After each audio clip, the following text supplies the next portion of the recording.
Bueno, y lo adelantaba tempranito Vero, que íbamos a hablar de temas económicos, porque seguramente los temas económicos sean eje central de la próxima campaña electoral y evidentemente hay algunos datos que están preocupando. El ministro de Economía, Daniel Astori, en las últimas horas ha expresado justamente preocupación por el resultado fiscal que se ha conocido. El déficit se ha intentado mitigar, se ha intentado bajar, pero no han sido del todo exitosos las herramientas que se han utilizado. Justamente recordar que el Fondo Monetario Internacional le recordó además al gobierno uruguayo que sería necesario tomar medidas en materia de reforma de la seguridad social como uno de los elementos, entre otras cosas, para bajar el déficit. También tratar de bajar el gasto en las empresas públicas. De estos y de otros tantos temas vamos a hablar con Nicolás Lucich, periodista especializado en temas económicos. Nico, buen día, ¿cómo andás? ¿Cómo estás, Danilo, Lorena, Bienvenido. Humberto? ¿Qué El tal, gusto de Nicolás? estar, como siempre, aquí con ustedes. A esto se suma que hay algunos ya privados que están teniendo una previsión de crecimiento más acotada que de lo que se esperaba, que eso es otro mal dato también. Sí, bueno, es un escenario, tú muy bien lo describías, Danilo, de la economía para este año 2019, que va a estar complicado, con problemas, con limitaciones. Aquí en Arriba Gente hemos hecho la acotación de que la economía uruguaya, mirada con cierta visión de largo plazo, mirando su historia, no es que esté en un mal momento, porque el nivel del PBI, las inversiones que se han acumulado, han puesto a la economía en un lugar claramente mejor a lo que estaba 15, 20, 25 años atrás. Lo que sucede es que estamos percibiendo frenos al crecimiento y algunos problemas bastante serios, particularmente en materia fiscal, aunque no solamente. También hay problemas en el mercado de trabajo. Está, antes de venir con ustedes aquí al panel, mirando, escuchando la preocupación de algunas televidentes y televidentes en cuanto a conseguir trabajo, Sí. ¿no? Es un escenario que no está sencillo y que no tiene directamente que ver con el tema fiscal, porque el mercado de trabajo en Uruguay tiene algunas limitaciones. El economista Gabriel Odone hace poco escribió una columna muy interesante respecto a cómo funcionan algunos sectores con rigideces que impiden a veces avanzar en un mercado de trabajo más dinámico. Dicho esto, estamos en el año 2019 con un crecimiento. Hoy la gente de Banco Itaú publicó algunas proyecciones, los colegas del país lo recogían, no evolucionaría mucho más allá del 1%. Es un crecimiento muy modesto. Y casi inercial, ¿verdad? De algunas cosas que ya se vienen dando y bueno, que se van a concretar allí. ¿Cuánto es la estimación oficial? La estimación oficial, la verdad que ha quedado bastante perimida, ¿verdad? Pero se estimaba que este año podría crecer más del 3%. Por eso digo, o sea, hay una diferencia grande ahí, ¿no? Sí, yo ya diría que, si te soy sincero, yo ya las dejé medio como que de lado, porque no están dando por ningún lado. Lamentablemente, es decir, incluso la parte fiscal, se pensaba que el déficit podía bajar al 2,5% del PBI y estamos arriba del 4%. Recordemos por qué no se pudo bajar el déficit fiscal. Bueno, el ministro de Economía manifestó su frustración por no poderlo haber dominado el déficit. Digamos, Lore, que hay, yo diría que por un lado una razón de fondo. Vos tenés una dinámica de gastos y de ingresos del Estado, ¿verdad? Tus ingresos van a depender de la actividad económica. Si la actividad económica se modera o se resiente por alguna cuestión, ahí ya vas a tener una explicación de que el déficit te aumenta. ¿Por qué además? Porque tus gastos están indexados, tienen una dinámica, tienen una inercia que la mayoría de eso, de los gastos del Estado, no se pueden bajar. Es un gasto rígido, como se le llama. Es un gasto rígido, como se habla habitualmente, exactamente. Hablamos de jubilaciones, que son derechos individuales de los jubilados, no se pueden tocar. Salarios, que es un gasto menor que las jubilaciones, pero que de todas maneras es muy difícil de recortar. Gastos de funcionamiento, intereses de deuda. ¿Qué porcentaje del gasto se puede manejar y qué porcentaje del gasto no se puede tocar porque son compromisos asumidos que no se pueden tocar? 80-20. Solo un 20% manejable es. Lo que pasa, a ver, es muy interesante lo que preguntás. Yo creo que notoriamente todo el gasto es manejable. Las jubilaciones son manejables. Si no podemos financiar las jubilaciones, las tenemos que revisar. Porque si no estamos endeudando a toda la economía, incluyéndonos nosotros cuatro, todos los televidentes, toda la gente que está detrás de cámara, nos estamos endeudando y endeudando en aras de sostener una situación que no es sostenible. Vuelve a salir el tema de la reforma de la seguridad social. Exactamente, Tema Lore. que ya está Sí. resonando con fuerza de cara a este año Sí. electoral. Ahora, déjame hacer una acotación desde el punto de vista más del análisis de la economía política. Si en campaña electoral los líderes políticos no dicen claramente vamos a hacer una reforma, después no va a haber legitimidad para hacerla, ¿eh? Y esto lo digo particularmente por lo que ha pasado en Argentina, pero también por cosas que han pasado en Uruguay. Es decir, si no hay candidatos que digan, mire, vamos a hacer una reforma de seguridad social con estos parámetros, vamos a aumentar la edad de retiro, vamos a recomponer determinadas cosas, y va la gente y los vota, y por lo tanto su propuesta se legitima, Claro. allí puede haber un camino de reforma que necesariamente va a ser duro, va a ser difícil, pero que nos puede dar sostenibilidad. Ahora, si nadie dice nada... Pero todo el lo que, mundo pasa calladito, lo que pasa es que en campaña electoral decirlo es muy difícil, porque puede ser tomado como moneda de cambio Claro. en el toma y daca, porque hay una cosa muy diabólica, Claro. es que no hay estímulo a que uno de los candidatos diga algo. el primer candidato que diga, yo voy a reformar Claro. la seguridad social porque las jubilaciones así son insostenibles, Claro. vamos a aumentar la edad de retiro, los topes, y el resto, ojo, no lo voten porque las jubilaciones van a verse modificadas. Se vuelve muy susceptible de hipocresía la campaña en ese sentido. A ver, yo quiero ser muy claro, el vehículo para todo esto es la discusión política, no hay vuelta. El tema es que si las cosas no se explicitan y después se legitiman, es muy difícil avanzar. Sí, totalmente. Y hasta ahora lo que han habido son expresiones de deseo. Tenemos Sí. que revisar.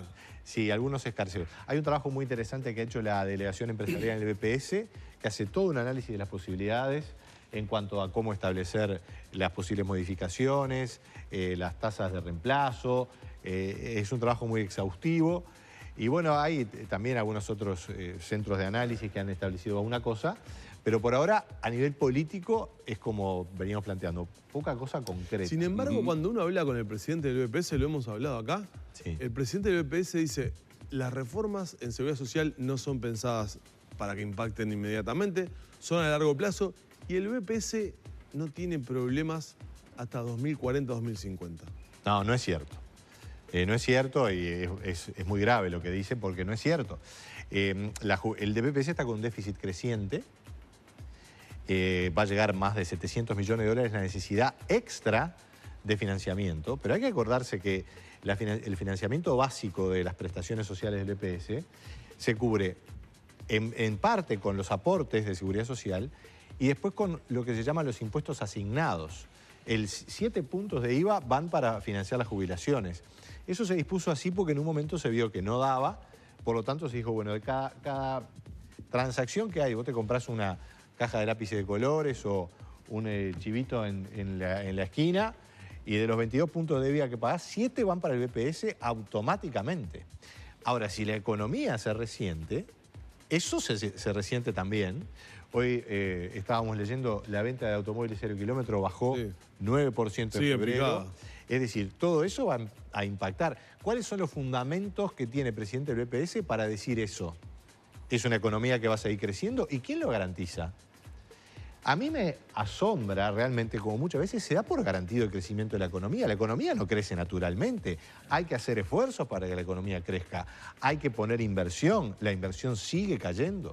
¿Por qué apuntar a la seguridad social cuando se podría recortar por otro lado? Por ejemplo, esa es una discusión que ha puesto en la mesa Murro, por ejemplo, que dice que no hay déficit porque es inversión, no es un gasto, sino es inversión, no solamente hablando de jubilaciones y ese refuerzo que tiene que hacer el Estado, sino también hablando de prestaciones sociales, ¿no? Que viene todo en el globo de seguridad social. Claro, lo que hablan es que el BPS no es un organismo para dar renta, es decir, entre otros argumentos que se Toquemos manejan. otros gastos, digamos, por ejemplo. Es que lo que veíamos recién es que no hay mucho otro gasto para tocar. A ver, la seguridad social notoriamente es uno de los núcleos del déficit. Y notoriamente va a haber que hacer una reforma. Lo que no quiere decir que sea una suerte de demonio económico. Si nosotros como sociedad queremos tener determinadas prestaciones jubilatorias, y necesariamente las tenemos que tener pues una sociedad realmente envejecida. Otro dato, abriendo un paréntesis, los nacimientos están cayendo. Sí. Por suerte, por algunas razones, ustedes lo han tratado aquí en arriba, gente muy buenas, como por ejemplo la reducción del embarazo adolescente. Fíjense ustedes qué cosa mejor que tengamos una reducción en ese plano. Ahora, la dinámica poblacional, que es esencial para la seguridad social, te está dando datos negativos. Por lo tanto, ahí también tenés una perspectiva de alerta. Ahora, la seguridad social, llamémosla inversión social, pero estrictamente en economía no es inversión. La inversión en economía son las aplicaciones de gasto y la construcción de capital que te permite producir más. Si vos capacitás más a los muchachos del Uruguay para hacer software o diseño o arquitectura, eso es inversión que te va a rentar a futuro. Si haces más inversión energética, si haces más carreteras, si haces mejores puertos, seguramente vas a tener mayor producción a futuro. Eso es inversión. Lo otro son prestaciones sociales para tener una calidad de vida mejor, pero son gastos. Hay que tener clara la diferencia. Ahora, sí, Nicolás, el panorama que uno ve en este momento, a menos que haya un radical cambio del tono de la campaña, y cuando digo radical me refiero a que exista un compromiso del sistema político, ya no solamente del partido político o de tal candidato, de decir, bueno, hay determinados temas que tenemos que atacar y decir que nos vamos a sentar a conversarlos, a decir, para que no sea rédito para uno y no rédito para el otro. Lo que uno ve en medio de un año electoral es un panorama bastante complejo y sombrío, porque si alguien, es lo que estoy notando ahora, si alguien habla de que hay que hacer notoriamente, hay que tomar algún tipo de medida. Mira, estoy tratando de escapar de la palabra ajuste. Que hay que tomar algún tipo de medidas porque esta situación es insostenible. Lo último fue la consolidación fiscal. Bueno, salimos. Nos van a recortar los planes sociales, se viene la motosierra. Fulano habló de ajuste, se viene el ajuste fiscal. O sea, como que tiramos por delante los términos los fantasmas. Los sustos. Sí. Y digo, si este va a ser el año que tenemos por delante, nadie le va a meter mano realmente a tratar de arreglar esto como se debe. Entonces, ¿vamos a perder el 2019? No veo que el panorama sea tan alentador.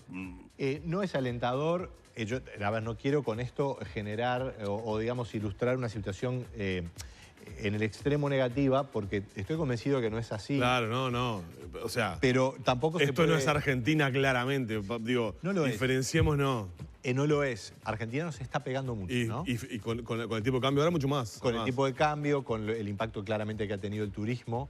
Ahora, vuelvo un poco a lo que preguntaba Lorena. ¿Por qué no se puede bajar el gasto? ¿Qué pasa que no puede bajar el gasto? Habíamos hablado de una determinada estructura.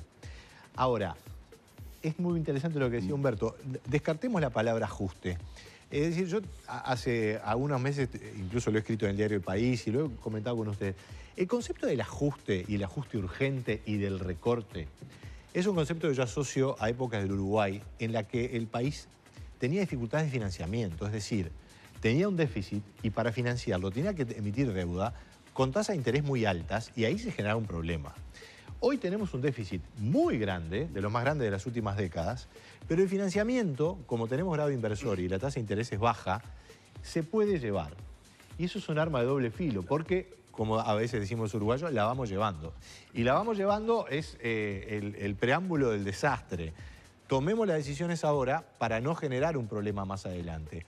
Y no es por el ajuste, es por ir en profundidad a ver cuáles son las cosas en las que queremos gastar y en las que podemos gastar. Entonces, más que un recorte o de ajuste, es revisar cuáles son las cosas urgentes, qué es lo importante, qué es lo que el Estado realmente tiene que hacer y no lo pueden hacer las empresas y los trabajadores, y descartemos cosas que eventualmente el Estado está haciendo que no necesariamente las tiene que hacer.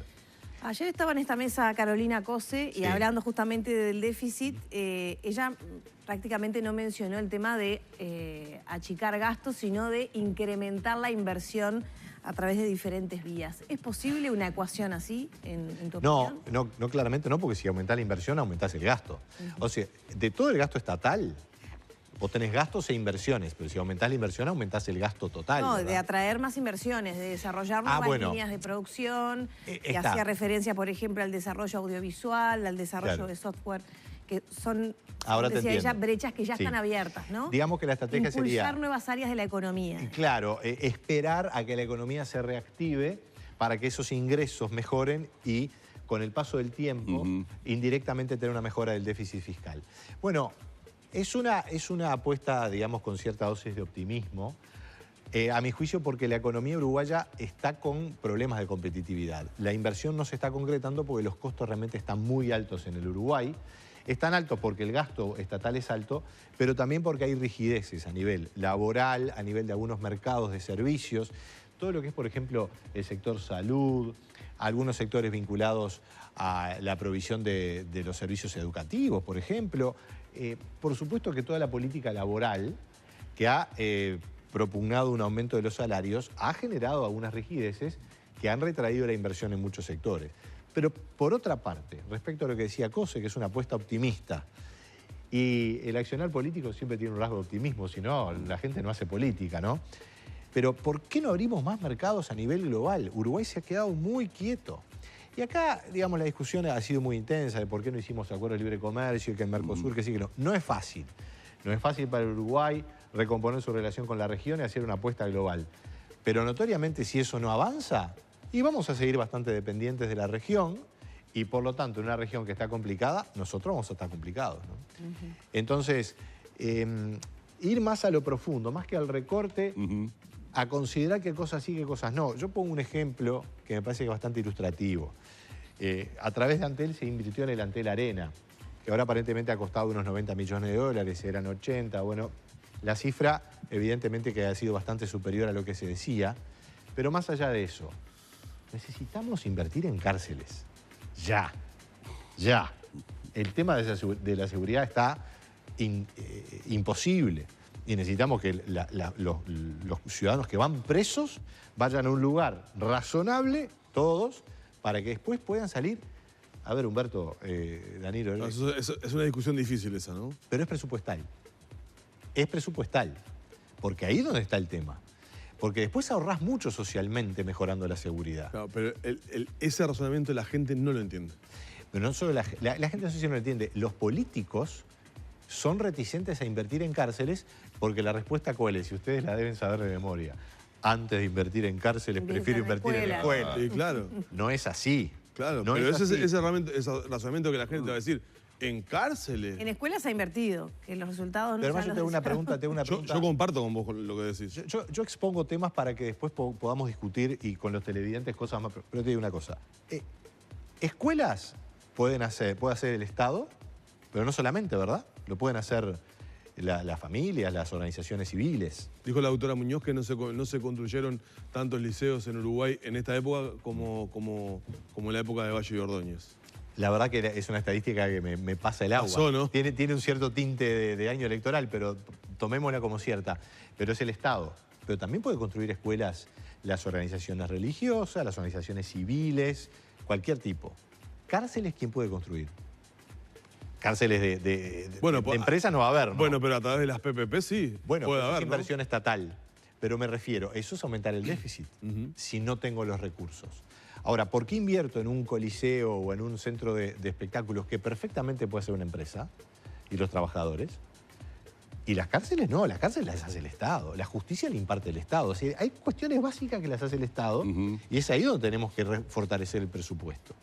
Entonces, a veces en Uruguay hacemos las cosas al revés y después tenemos estos problemas presupuestales, ¿no? El ministro Murro, por ejemplo, muchas veces cuando hablamos del tema del déficit, hace hincapié en el tema caja militar, por dar un caso concreto en donde el ministro de Trabajo ha insistido en más de una oportunidad que, bueno, que a eso no lo estamos tocando y es un motivo de déficit importante. Bueno, de hecho lo tocamos.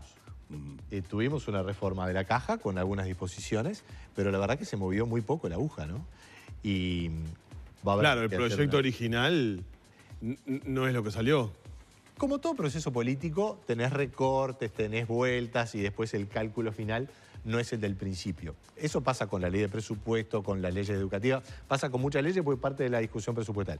El problema que vos tenés comprometido es una cantidad de gastos de seguridad social con jubilados militares, que creo que claramente hay argumentos para decir que en muchos casos hay que revisarlos, que ya no se sostienen, que responden a otra situación política, pero son derechos que ya están individualmente asignados, como todo el resto de las jubilaciones. Tenés un déficit en la caja civil de más de 400 millones de dólares, en la denominada caja rural de más de 300 millones de dólares, 350 millones, la caja escolar también. El tema es ver el déficit con personas beneficiadas, ¿no? Ese déficit, ¿a cuántas personas beneficia? Sí, los déficits no benefician personas. Vos tenés derechos adquiridos. Bueno, sí, pero esa caja sostiene a X cantidad de personas por un lado y por el otro. Y ahí uno tiene, si un déficit de 300 millones de dólares beneficia a 15, no es lo mismo que un déficit de 300 millones de dólares que es para cubrir las necesidades de 1 millón, no sé.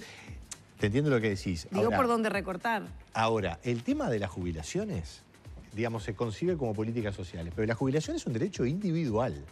Es individual. Cuando vos generás la causal jubilatoria, te jubilás y ahí no hay sociedad que valga, vos tenés tu derecho. Y después será mayor o menor el monto jubilatorio, por supuesto. Pero es un derecho individual, por lo tanto, ahí no se puede recortar en el corto plazo. Más allá de que en el Uruguay se articuló IAS, el impuesto que tuvo su polémica, Sí. pero fue una manera indirecta de reducir el monto jubilatorio, porque se paga por un lado y se recauda por otro, con un esquema de reducción de la jubilación mayor a mayor ingreso. Jubilados militares pagan el IAS y el IAS va todo para el BPS, no va para el servicio militar. El déficit militar, es muy claro, de los servicios de jubilación militar responde a beneficios que uno puede juzgar excesivos en algunos casos, que tienen argumentos por el perfil que tiene la prestación militar, el trabajo militar, estar disponible durante todo el año, etcétera, etcétera. Pero uno puede decir razonablemente que se pueden revisar. Pero además porque se achicó la base, hay mucho menos efectivos. Claro. Entonces, esa caja militar que no existe, no hay una caja, lo que hay son cajas bancarias y cajas de profesionales, que ahí sí tienen que cerrar los números. Por eso los bancarios hacen un aporte extra para bancar a sus propios colegas que todavía siguen trabajando. Pero el resto no es así. Nico, me hacía el apunte la producción recién sobre un oyente que se comunicaba, un televidente que se comunicaba, y hacía una pregunta que es atinada. ¿Cuánto incide el déficit FONASA, que es importante, en el déficit del BPS? Excelente pregunta del televidente. El Uruguay, el gobierno, y particularmente ha sido una apuesta de los gobiernos de izquierda, del Frente Amplio, ¿verdad? Legítimamente, porque esto es importante, así como hablábamos de la legitimidad de la reforma, digamos, el Frente Amplio, que ya lleva su tercer gobierno, ha hecho reformas claramente previstas, es decir, la reforma de los tributos con el IRPF era algo que el Frente Amplio proponía, cuando llegó al gobierno lo hizo, y con el FONASA lo mismo.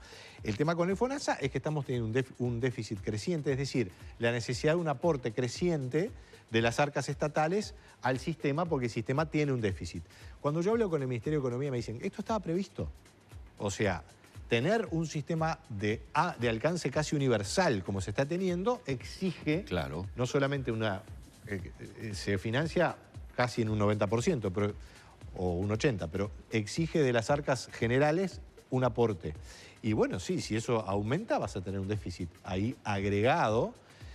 Y además, si la economía no anda y tenés algún problema, ahí tiene un comportamiento parecido a las jubilaciones, ¿no? Entonces, cuando nos ponemos con una aspiración muy alta, vamos a tener mucho gasto. Si la economía no responde, vamos a tener un problema, ¿no? Para ir cerrando, Nicolás, estamos en una situación ahora con el déficit fiscal que obviamente es prácticamente motivo de consulta a cada uno de los precandidatos. ¿Cuál es el riesgo? Es decir, hablemos en este momento, con este guarismo de 4.3. ¿Cuál es el riesgo que tenemos en la economía si no logramos, como no hemos logrado hasta el momento, abatir este déficit fiscal? Excelente pregunta, Humberto, y déjame recapitular lo que tú lo planteabas y lo que decía Lore. Recordemos que este déficit llegamos con dos factores. Ya con algunos ajustes fiscales establecidos, porque aumentamos el IRPF, establecimos nuevas formas del aporte del impuesto de renta empresarial, que ha aumentado muchísimo la recaudación. Es decir, llegamos a un déficit con la recaudación aumentando, ahora digamos casi frenada, ¿verdad? Con alguna caída, pero en los últimos años aumentando, pero con los gastos aumentando mucho más. Es decir, no es como en otras épocas, cuando la economía caía en una crisis, nos caía la recaudación, entonces teníamos que hacer algún ajuste. Acá es al revés, venimos ajustando y no podemos parar el déficit. Claro, ¿qué pasaría con una reversión del ciclo económico? Ese es el alerta. Y volviendo a la pregunta de Humberto, ¿En qué grado de riesgo estamos? Para mí el riesgo mayor es no encarar. Porque capaz que vos así la vas llevando, y este año electoral es difícil que el Ministerio de Economía haga algo. Yo tengo de todas maneras una cierta probabilidad de que alguna medida se va a tomar, pero acotada. ¿Cómo cuál? Y lo que pasa es que ahí tenés dos. O aumentás los ingresos o bajás los gastos. Y la verdad es que aumentar los impuestos en el año... Aumentar los impuestos en el año, descartalo. Está muy difícil. El ministro ha dicho una y otra vez que la capacidad ya está al tope. Así es, ¿verdad? Así es. Entonces, la verdad que... Bueno, recortar gastos es lo que queda. Y el recorte de gastos que ya se ha hecho en algunos renglones, hay otros que son rígidos. Por eso yo te digo, tengo una ventana de visión de que puede haber algo, pero difícil ver por dónde. El riesgo es que la dejamos llevar, seguimos endeudándonos, porque la situación externa no está tan agresiva en materia de tasa de interés, podemos seguir renovando la deuda. ¿Viene UPM o no viene UPM? Si viene UPM, el Uruguay podría entrar en un derrotero, si se quiere, un poco más cómodo, pero aún así es inevitable recomponer la ecuación de gastos e ingresos del Estado. Nicolás, muchísimas gracias. Encantado. Un placer haberte tenido nuevamente en la mañana de Arriba Gente. Nicolás Lucich, periodista especializado que ha estado hablando con nosotros de todos estos temas. Tenemos que agradecerles porque la producción nos ha dicho desde que Nicolás comenzó a ir desglosando todo este panorama económico. Llovieron las preguntas, tratamos de trasladar la mayor cantidad posible. El capítulo Seguridad Social detonó los teléfonos. Nos faltó la típica. ¿Qué va a pasar con el dólar? ¿Qué va a pasar con el dólar? ¿Me endeudo o no me endeudo? Yo encantado de venir cuando ustedes quieran y hablamos más del dólar y de la reforma de la seguridad social, que es un tema, por supuesto, que merece un enfoque en profundidad. ¿Qué pasa con las cuentas individuales? El tema FAP. El tema FAP. El dólar yo creo que va a estar relativamente tranquilo este año, a pesar de que si hay un aumento regional, seguramente el Uruguay lo va a ir acompañando. Lo va a tener que acompañar. ¿Sabes cuánto aumentó el dólar el último año en Uruguay? 16%. No es poco. ¿Y en Argentina? 100 y pico %. Así que no tenemos. Pero la inflación en Argentina es mucho mayor, ¿no? Gracias, Nicolás. Encantado. Así hemos estado en la mañana de Arriba Gente con Nicolás Lucich.